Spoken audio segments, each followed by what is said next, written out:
Nagbinignit ako. Pero ang color niya kay violet. Tingnan niyo, oh, violet siya. Kakaiba. Violet kasi yung kamuti kaya nagkaganyan siya. Ulurot.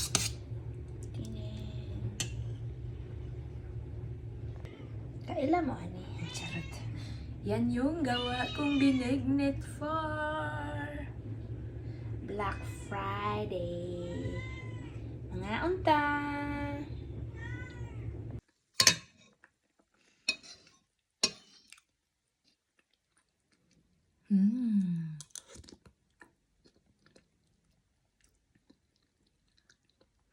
Masarap.